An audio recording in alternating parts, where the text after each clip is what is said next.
Kilat News Updates. Mga balita ngayon, mga kumpiskadong pampasabog sa Sultan Kudarat ligtas na winasak ng Army. Paglubog ng MV Trisha Kirsten 3 bilang ng patay 64, 15 pa ang nawawala. Nationwide random inspections sa PUV at terminals nagpapatuloy. Quezon City facilities sinita. Ako po si Cesar Soriano para ihatid ang mga nangungunang balita sa buong kapuluan ngayon. Dinismantle at winasak ng Explosive Ordnance Disposal o EOD unit ng Philippine Army nang pasabugin sa kontroladong paraan ang mga kumpiskado at nirekomendang pampasabog kamakailan sa Barangay Daguma, Bagumbayan, Sultan Kudarat. Kabilang sa sinira ang IEDs, UXO, mortar rounds, RPGs, at grenade components na narecover sa mga operasyon sa Central Mindanao.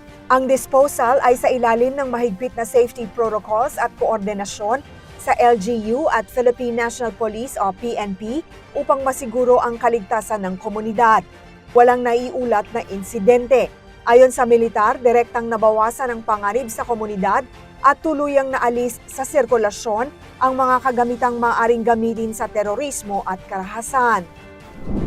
2 pang bangkay ang naiahon ng mga technical diver ng Philippine Coast Guard o PCG sa karagatan ng Basilan nitong Miyerkules, dahilan upang umakyat sa 64 ang kabuang bilang ng mga nasawi sa paglubog ng MV Trisha Kirsten 3. Nananatiling 293 ang nakaligtas habang 15 pa ang patuloy na hinahanap.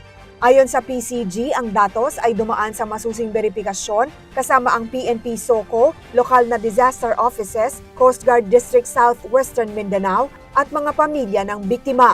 4 na bangkay rin ang narecover noong Martes. Nauna nang inanunsyo ng Department of Transportation o DOTR na magsasampa ng kasong kriminal at administratibo laban sa Allison Shipping Line at ilang opisyal ng Marina kaugnay ng trahedya.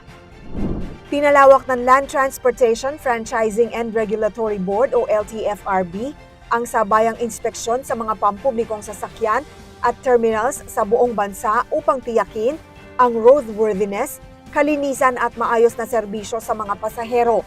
Sa Quezon City, naglabas ang LTFRB ng show cause orders laban sa PUV terminals ng Ayala Malls Cloverleaf at Trinoma dahil sa kakulangan sa bubong, upuan, information counters at priority lanes para sa senior citizens at persons with disabilities. Kasabay nito, nagkaroon din ng random inspections sa mga taxi sa Zamboanga City, PUV terminals sa Carmen at Limcatkay sa Cagayan de Oro, mga PUJ sa Valenzuela City at iba pang lugar sa Western Visayas. Sinuri ang kondisyon ng mga sasakyan, metro ng taxi, overload prevention at kaayusan ng terminals.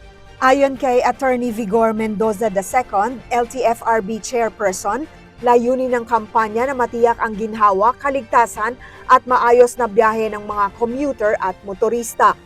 Para sa Kidlat News Channel, ako si Rosalyn Sinchonco, nag-uulat. Ako po si Cesar Soriano, kasama nyo sa bawat pagputo ng balita.